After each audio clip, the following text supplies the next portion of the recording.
Okay. You good? I'm golden. Alright. What's up, everybody? So, here we are, a few days before the big move to Manchester. And we've been really looking forward to it, huh? Yeah. I mean, it's not as big of a move as it was before because it's literally like down the street. Because we're only like a street away from Manchester. Yeah. So it's not too bad. It's not like a huge move. But I went ahead and got like some movers because I just don't feel like dealing with it and moving all the couches and the furniture. So like we came up here with nothing and pretty much just restarted once we got up here. So we had to get couches and bedroom sets and all kinds of shit like for everything, you know. And so it's not just me and Pink, even it's her daughter also, who's 13 years old. So that was interesting, getting all of that stuff for her room and everything else, which is new for me, you know. But either way, we're getting it done. So I'm squeezing this video in here to meet the demand of the masses. Damn it!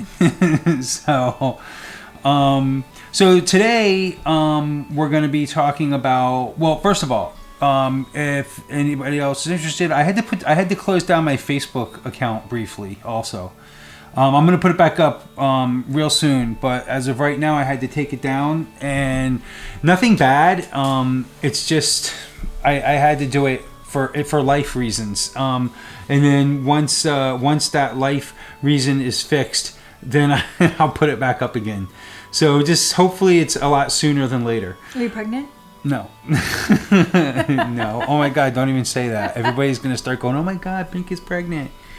No. So, so the whole thing is, you know, so I'll be back up. But I do have my Instagram account up still, and I have that Patreon. Anybody who, for scripts and whatnot, like I always say in the previous videos. Obviously, this video is unscripted, off the cuff. So, you know, there won't be a script for this one. Okay, so what we wanted. Oh my God, our cats are insane. It's 7. Hi, 7 Boujaga. She's coming. Would you like to be in front of the camera? Of course she would. Cat butt and all. And there she is. We are very, very close, me and this cat. Yeah. Aww. All right, 7, I know. She loves to put her butthole. Wait. All right. She loves to put her butthole. Okay, anyway, so we're going to be talking today about the there's these principles of belief. I think it's the 13 principles of Wiccan belief. We're going to go over those. Were written by the American Council of Witches, I think back in 1974 or something like that. It was like a bunch of witches that got together and made these I don't know, like rules to live by. I guess they kind of wrapped up like what if you were to ask like what is Wicca comprised of, it would be these things. Mm-hmm. This would be like a common tenet of belief, so to speak. So it was like Pink was saying, it was a bunch of different witches, a bunch of different traditions. There was some Gardnerians in there, a bunch of different, you know, Georgians, Blue Star, whatever, what have you, all coming together. So we're gonna go over those. So that being said, roll intro.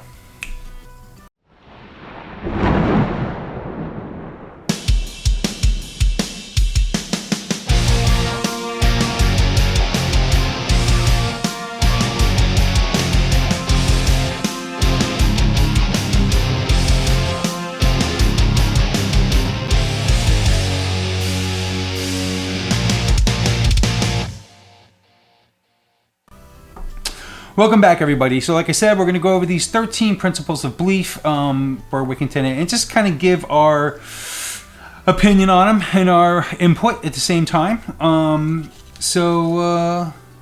Yeah, let's get started. So number 1 is, I got them down on a piece of paper here. So we practice rites to attune ourselves with the natural rhythms of life forces, marked by the phases of the moon and the seasonal quarters and cross quarters. So in other words, what this is saying is we practice ritual by the, for the full moons, new moons, and also for the Sabbats. So I can agree with that. That's one thing that would bring us all together and be something in common, is that we work with the the lunar cycles and the sun cycles, basically, is what it comes down to. And it's this natural rhythm. I think it also means the elements. It doesn't say elements per se, but I think it also means the elements. I mean, we do use the elements to, put forth our magic and our intent. So I think that also ties in there a little bit, even though without, actually saying elements. Yeah, because I think where it says the natural rhythm of life forces, that would be, Earth, air, fire, water, spirit. Yep, I could agree with that. So yeah, for sure. Like it says, we work with my coven, we personally work with the full moon when we can. Not necessarily the new moon so much, but I know you work with the new and the full moon. Yeah. Yep. The new moon is definitely very potent and powerful in my opinion. Definitely. A lot of people speak heavily on the full moon, but bringing in new intentions is not something we should do just once a year when New Year's comes around and then forget about it. If we're constantly reminded about bringing in new intentions with the new moon and make it practice, then we can really do ourselves some justice and good in our lives, because with seasons and with changes with life and the ebb and flow, it's good to bring in those new energies and whatever we need. Yep. As a matter of fact, Pink had me do a spell not too long ago. She insisted that I work a spell on the new moon for myself. So I did it, and so far so good as far as I know. Yeah. The Sabbats, totally, work with those all the time. More celebrations, but totally work with those just about every time one of them comes around, which we just passed with the autumnal equinox. And I have a video on that. You can go back and you can see I have a video on that holiday, which I caught a lot of flack for that holiday, but regardless. That reason being is because of the word Mabon. Apparently that's something that a lot of people frown upon, naming it Mabon, but whatever. So the Sabbats are very cool. So we totally work with those. So number 2 is we recognize that our intelligence gives us a unique responsibility towards our environment. We seek to live in harmony with nature, an ecological balance offering fulfillment to life and consciousness with an evolutionary concept. So to me, that is means that we as witches and Wiccans, we are very nature conscious. A lot of us are we are very what's that word? Conservationist type deal. Respect nature, don't litter, stuff like that, try to keep everything nice, don't, be nasty to the environment around us, nonchalantly running around, for instance, kicking off mushroom heads and stuff like that, and, and, that was a personal attack towards me. and chopping down trees for no reason, and stuff like that. We try to be in tune with nature, so to speak. Not being assholes towards everything. Like so many people are. Nothing blows me away more than not too long ago. Actually, it was a long time ago. About 15 years ago, I was on my way to a Wiccan function, and there were some Wiccans in front of me. We were kind of caravanning up, and I watched this one idiot who was a fellow Wiccan just throwing shit out the car window, like from McDonald's. Just throw. Yeah, I know, right? I'm like, what is like? Yeah, this guy's a real winner. Yeah. And needless to say, stopped, picked it up, and chewed him out once we got there. But it just. Some people. Even a Wiccan. He was really fun. But how do you feel about that one? Yeah.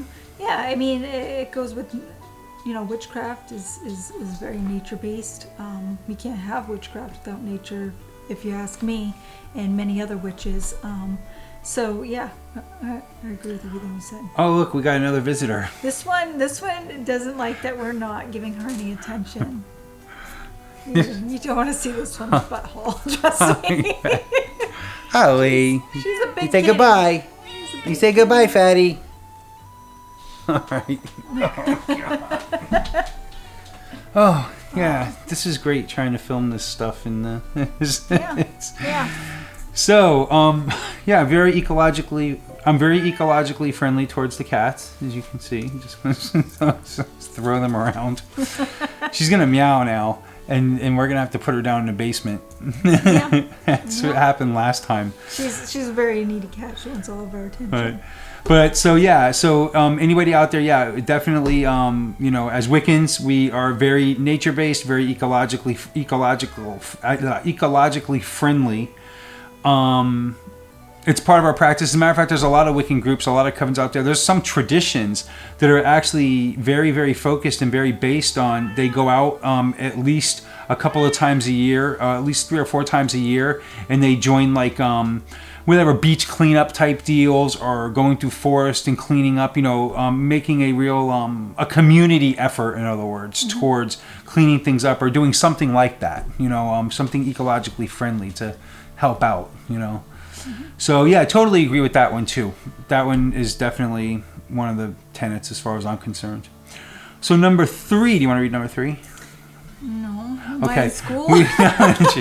We acknowledge a depth of power far greater than that is apparent to the average person. Because it is far greater than ordinary, it is sometimes called supernatural, but we see it as lying within that which is naturally potential to all. Mm-hmm. So this would be magic, right? In yours, right? Yeah. Supernatural just means when something's heavy, or is it super heavy? Supernatural. I really like that word because it is natural. It has the word natural in it, and we are using super force. Our elements. So supernatural is definitely a good word for it. It's not just natural. Supernatural. It's supernatural. Yeah. Like I'm a super freak, right? I never understood. Here's one thing, and this is totally off topic. Extraordinary. Like, it's not ordinary, right? It's extraordinary, right? So why is it extraordinary? This is just ordinary, and this one's extraordinary. Yeah. This is ordinary. This is That doesn't sound extraordinary. Yeah, it's extraordinary. Isn't that extraordinary and extraordinary the same thing? Yeah. So about this supernatural stuff. So we acknowledge depth of power, which to me is magic. So I have a video on this going back. If you go back and search for it, where it's basically we acknowledge this inner force, this inner power that we can tap into, and what's the definition for that? To cause change and conformity with will. I believe is how it goes. That's that magic. Who's that everybody who's Wiccan or a witch will possess and will practice, even though there's some people out there that say they're Wiccans or witches and they don't practice magic. And again, I've said it once. I've said it. I'll say it once. I'll say it again. I call bullshit. I think those are people just starting an argument, and I think those are people just trying to be difficult because there's one in every crowd, and that's their way of getting up on a soapbox and going, "Not me," and just trying to get attention for themselves. Because the bottom line is, if you're a witch or a Wiccan, you practice magic, and I refuse to be otherwise. If you don't, then you're not, as far as I'm concerned. Then you're not a Wiccan or a witch.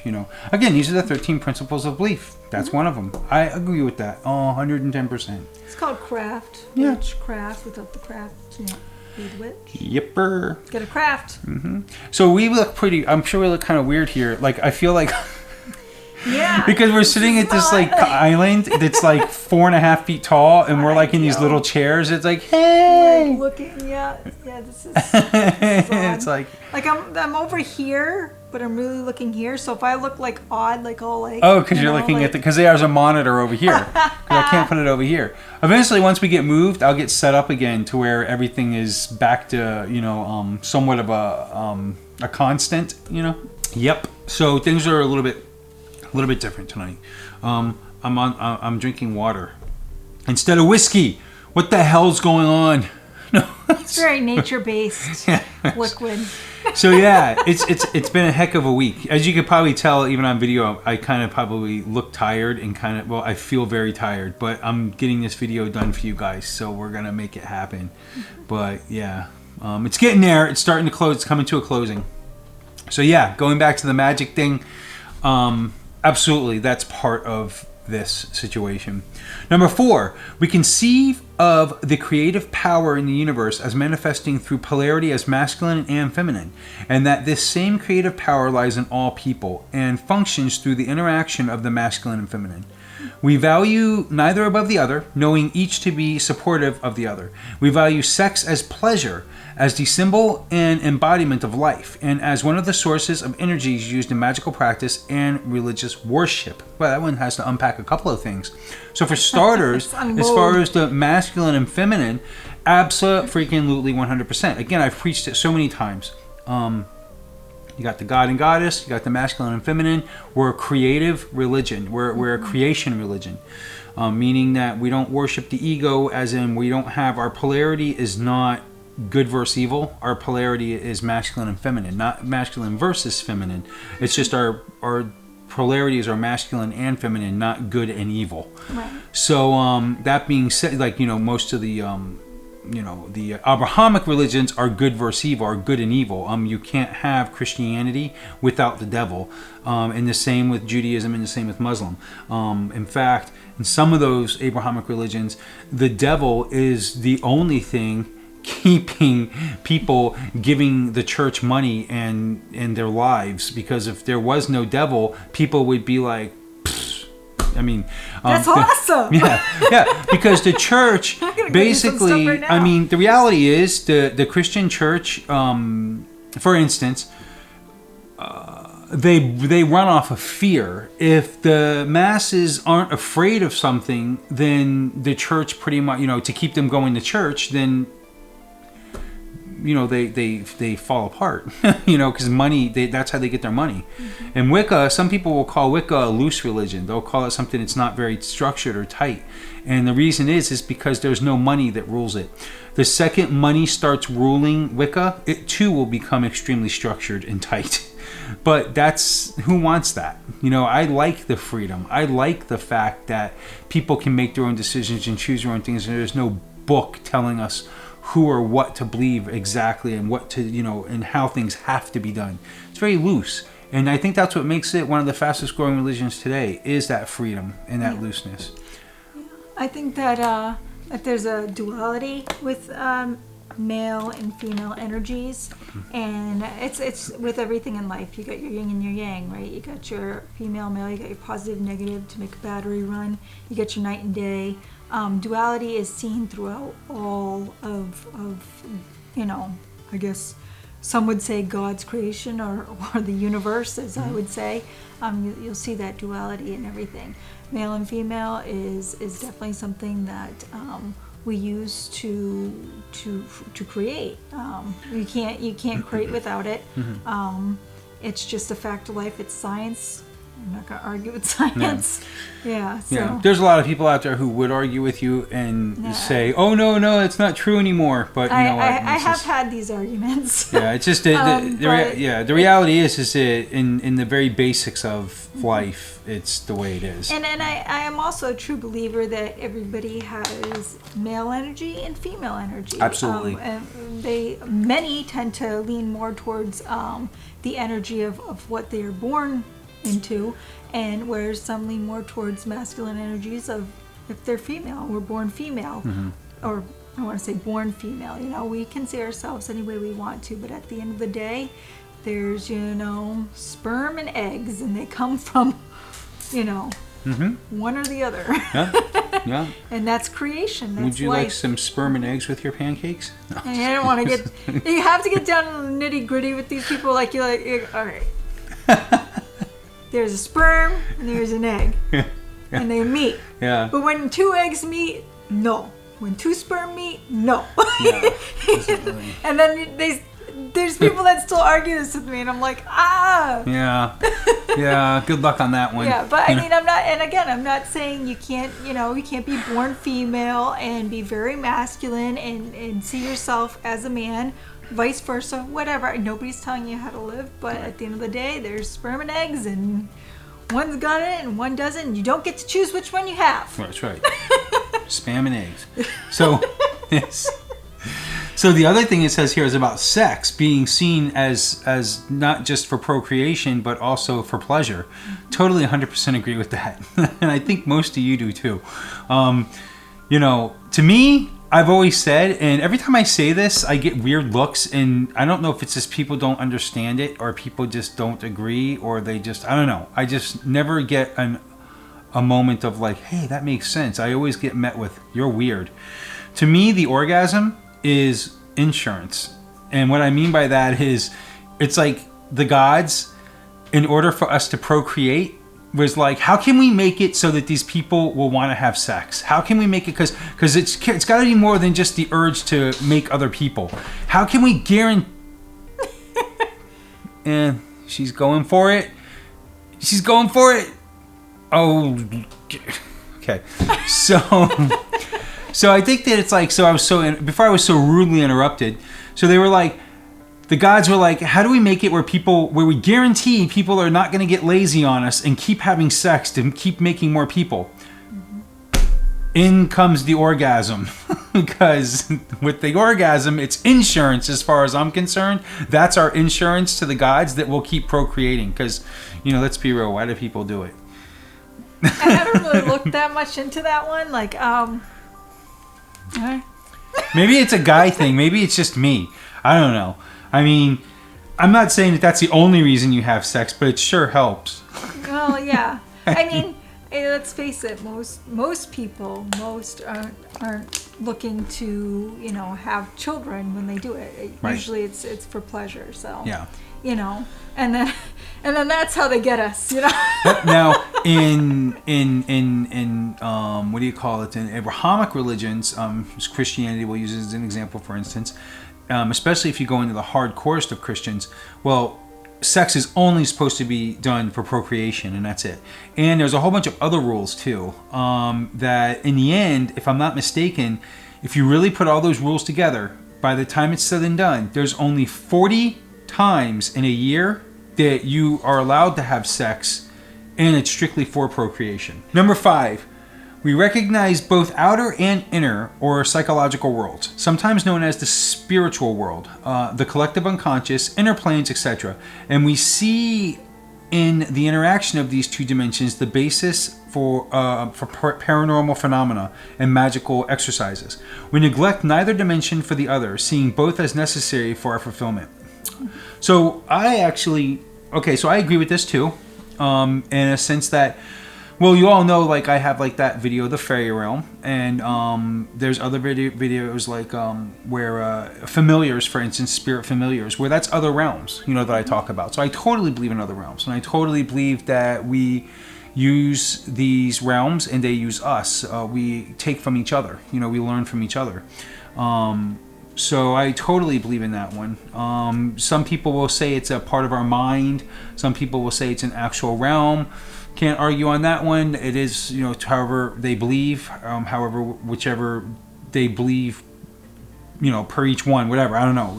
It's like, I personally believe that there's other realms and we're on a different vibration, and that vibration coexists with our vibration, but on a different level. So they can go in and out of our world very easily. So can we go into their world, but it's a little bit harder for us because we're on such a low vibration. It's harder to get back and forth, but it's not impossible. Again, it's like that whole fairy realm video I have. It talks a lot about that. And other people believe it's all in our mind. That these are realms, just as real and just as real, but it's all in our own minds. There's a collective unconscious or a collective conscious or collective unconscious. But how do you feel about other realms and stuff like that? Yeah, I mean, we've even found other universes. So is it so far-fetched to think that there are other realms? I mean, yeah, and here's the thing, they talk about the spiritual realm, and I know he was talking about the Fae, but let's go right to the basics where they're talking about the spiritual realm. Ghosts, things like that, or what I like to call is past residue. So when you have certain things that happen in certain areas, whether it's stuck past residue, spirits, entities, things like that, these things do enter our field, and it's not all in our mind. They've been caught on camera. They've been seen by more than one person. It's stuff that does happen, and some people don't believe it unless it happens to them, and that's completely normal and fine. And others have seen it for themselves. So I don't think it's too far-fetched to say, yeah, that this is a big possibility, especially if you're somebody who's experienced it themselves, you know. So this is really fun to do this with all the cats. I know. We should get more cats. There's only to two. Make more... There's only two, but they're going ape shit, man. It's crazy. Yeah, but I mean, yeah, going back to that with these different realms and things, like, yeah, you know, I think that it's not a far-fetched idea, and even our own minds are very powerful things. So even if we were to go back to that, doesn't make it any less real. I've always said to people, you know, like, you'll see two sides of a different story. One person's like, oh, this person did me wrong, and that other person on the other end, on the polar opposite, is like, that person did me wrong. And they're looking at it from two angles, but each one of them is feeling this person did something wrong to me, which makes it very real to them. And if it's real to them, then it's real. Mm-hmm. So realms, For real. sure. Yeah. Yep. People who say realms aren't real are real too. Okay, so we're going to actually power through these next. So we're only at number 6, and there's 13 of these, and we're already like quite a while in. So let's go into number 6. We do not recognize any authoritarian hierarchy, but do honor those who teach respect. What is going on? What the hell? We really need to get into our new place. This is kind of like a makeshift kind of... We do not recognize any... Okay, number 6. We do not recognize any authoritarian hierarchy, but do honor those who teach, respect those who teach. Respect those who share their greater knowledge and wisdom, and acknowledge those who have courageously given up themselves in leadership. So that's true. So in Wicca and Witchcraft, we don't have a pope. And I think the day we do have a pope is the day I bow out.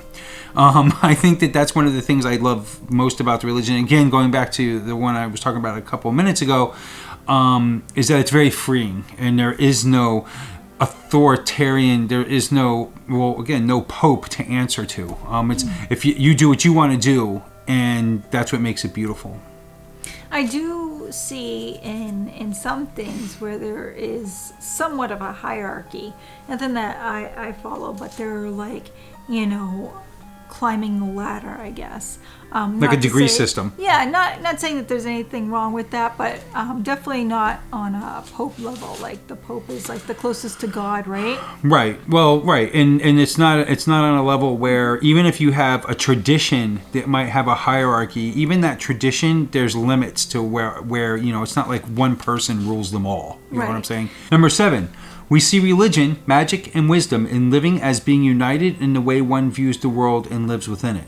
A worldview and philosophy of life which we identify as witchcraft, the Wiccan way. Let me see that. We see religion, magic, and wisdom in living as being united in the way one views the world and lives within it. A worldview and philosophy of life which we identify as witchcraft. I don't understand that one. I think it's talking about source again. You know, we see ourselves as a collective, but yet individually we were. It's sort of like this intricate machine. I don't know if I'm reading it right. That's a weird one. If anybody knows what that one's talking about, go down in the comments. We are really tired. No, seriously, and let me know, because I don't understand that one at all. Comments I bet below. you we're going to look at that tomorrow. We're going to be like, oh, you idiot. This is what that means. Probably, but I don't know. Number 8. Calling oneself witch does not make one a witch, but neither does heredity itself, nor the collecting of titles, degrees, and initiations. A witch seeks to control the forces within her or himself that makes life possible in order to live wisely and well without harm to others and in harmony with nature. Totally agree with that. Yeah. Calling oneself a witch does not make one a witch, but neither does heredity nor collecting of titles, degrees, and initiations. It makes a lot of sense. It's like me as a Gardnerian witch, for instance. Just because I'm a Gardnerian witch, that's me. You can be a witch of a different sorts. You know, there's witches all over the world. from different cultures all over the place. You know, nobody can sit there and claim that they're the only witch or that their way is the only way, for sure. Yeah. And I think it goes back to witchcraft too, because remember we were talking about you can't have the witch without the craft. You can't just call yourself a witch and say, I'm just a witch, you know. It's sort of like me calling myself a doctor without a degree. You know, it's not saying that you need a degree for witchcraft, but, you know, if you don't practice the craft, then you can't call yourself the witch. I mean, you can, but you're just not, and that's just the way it is. You know, just like I'm not a doctor. Yeah, it's like I always say, like, you can't go read a book on heart surgery and then go to a hospital and go, like, give me a patient. You know, it's not going to work that way. It is a lot of practice. It is a lot of learning. It's opening all kinds of different possibilities that, you know, it's never ending. I mean, anybody who's ever studied witchcraft will know that they're never going to be done studying. Nobody gets to the end of the book and says, wow. Yeah. I have just learned everything about witchcraft that I'm ever going to be able to learn. Because it's just, that would be impossible. The other day, I did reach the end of the internet, though. Number 9, we believe in the affirmation and fulfillment of life and a continuation of evolution and development of consciousness that gives meaning to the universe we know and our personal role within it. We believe in the affirmation and fulfillment of life and a continuation of evolution and development of consciousness that gives meaning to the universe we know and our personal role within it. So I think what that means is that we believe that life continues on and on and on, reincarnation, basically, in other words, where you evolve and life keeps going and evolving and you're coming back and building on that consciousness and everything moving forward. I think that's definitely a tenet, and they really make these things technical. Like, why can't they just say we believe in reincarnation? Why do they have to place it like? I mean, I don't know which that doesn't believe in reincarnation, but I guess there are ones that don't believe in reincarnation. It's total possibility. Yeah. It's total possibility. Yeah. But I think you know what? Maybe that's why they're doing it this way. Of life and a continuation of evolution and development of consciousness. So that to me means reincarnation because again, consciousness is on a soul level for the most part. So it's a continuation and a constant growth of that as a collective growth, which to me is where that's that whole collective unconscious, that whole, what do they call that? Accessing, for instance, the something. What do they call that? It's like the pages, not the Akashic records. The Akashic records. I think that kind of goes with like that, for instance, where it's the Akashic records are where everybody has contributed and is contributing to this mass consciousness, and which is called the Akashic records. And as we all go through experiences in life, it all gets recorded into this Akashic records, which everybody's connected to and everybody has access to as a whole, as one being, so to speak. I think it touches on that. Do you agree with that? Yeah, we were at a class that a friend did one time, and he did it on reincarnation, and he had said something that I thought about for a while, and he had said that it makes it easier for him going through this life knowing that when it comes to an end, he's going to be fine because he's going to live another life. And I started thinking about that because I've always been one that said to him, and he's like, you must be crazy. I'm like, I don't care if I die.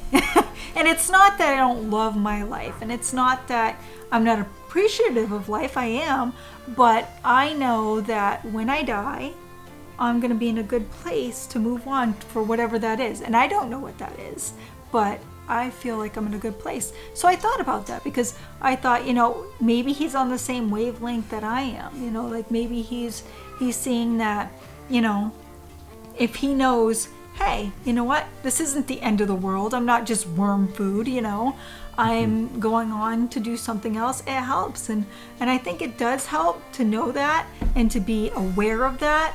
Whereas a lot of people who aren't aware of that do fear death, do fear an end or not knowing. But having faith in the fact that, I'm going to move on and it's going to be for greater things, I think that makes it easier on people. So number 10, our only animosity towards Christianity or toward any other religion or philosophy of life is to the extent that its institutions have claimed to be the only way and have sought to deny freedom to others and to suppress others' ways of religious practice and belief.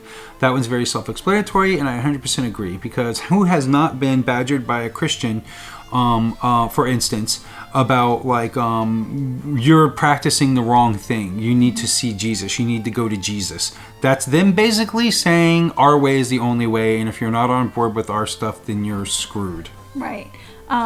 I have had some words with people actually on the internet that had claimed to New Age. New Age. None of us use the word New Age. So they would go online and they would do these testimonials, and they were Christians, and they would talk about how they found the New Age way of life, and they would talk about certain things that, yes, grasped me, like, yes, that's a very metaphysical way of thinking, but it was never in detail, and it was the devil always met them.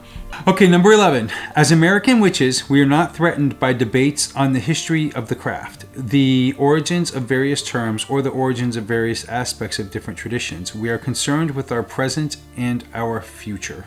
We're not really so concerned about where we get things, how things came about for witches and everything, for the most part. I mean, it would be great to know some of it and to learn some of it, but the thing is it's not creating our present and our future. But what we really are concerned most about is our present and our future. So that's what's more important than anything. I think it's important to go by tradition. I think that's definitely something a lot of people do. Tradition is depending on what tradition it is. It could be BC.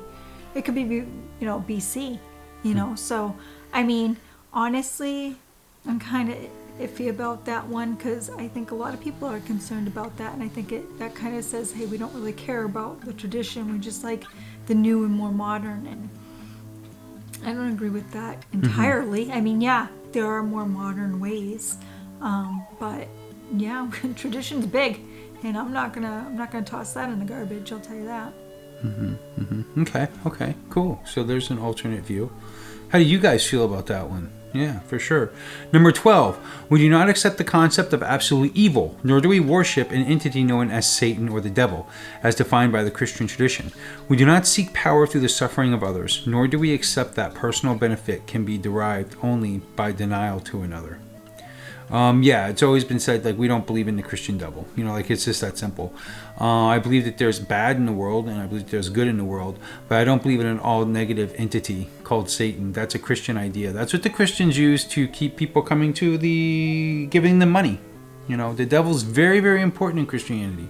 Very important, and more so than Jesus, as far as I'm concerned, for the church anyhow, Yeah. Without the devil, they have nothing. I think the devil is another way of people trying to justify maybe or explain just a shitbag person. Really, if somebody's just a really terrible, rotten to the core person, that's an inner problem, not a higher being problem. I think that's a problem because they don't have spirituality in their life, but I don't think it's the work of the devil. Right. I think it's the fact that there's a lot of factors with somebody who's just a terrible human being. It could be their horrible upbringing. It could be not being able to get past a horrible upbringing. It could be just they were made that way. Who knows? And who cares? Let's just ignore him, but let's not give the devil any credit. Yeah. Because he's just not that powerful. Right. No, exactly. So, number 13, finally, the last one. We believe that we should seek within nature that which is contributory to our health and well-being. So, in other words, seeking in nature for medicines and for things that have to do with even our spiritual well-being and our spirituality and whatnot. It's saying to go into nature, that everything can be found in nature. That we don't have to go into man-made drugs and man-made synthetics and all these other things. That anything and everything we need can be found in nature. But if you have a question, please seek your doctor. Well, of course, and then have your doctor tell you otherwise. Your doctor will tell you that most likely that some mugwort. Get out of here. Homeopathy, is that what they call it? Homeopathy is bullshit. Which I mean, why not use both? Yeah. Yeah, absolutely. Yeah. I'm not saying don't go for one over the other. You know, a lot of them will say, well, if you do that, then that's going to make this herb not work as well. I doubt it. I mean, you can make decisions for yourself, but science is science, and herbs are herbs, and some herbs are but even science, proven. Because even science will tell you that they find most of their remedies in things like the bottom of the ocean and deep in forests. You know, I mean, and they say that there's things that we have yet to discover, that there's something out there. Even science and medicine will tell you that there's something out there that's natural that will cure anything and everything that we could come up with. You know, cancer, everything. We just haven't really discovered it yet in that sense. And maybe we didn't discover it right. Maybe even in some of it, but. Right. But yeah, it's supposed to be out there. Like even science will tell you that it's out there. It's just a matter of finding Truth it. is out there. Ask Mulder. Yeah. So, that's going to wrap up this episode of What's in the Working. I hope you guys enjoyed it. If you did, please subscribe, ring that bell, and give me a thumbs up if you like this. The next time you see a video, it is going to be from our new place. So, I'm excited about that. So, bear with us and wish us luck and send some energy, like literally, like just think coffee or something and send it to me. And, In fact, our next video is going to be on our new place because we're probably not going to have any energy that week to do anything else. Yeah, it's like really, it's really been hectic, but yeah, for sure. So anyway, I will talk to you guys later, and I love you guys and gals, and catch us next video. Blessed be.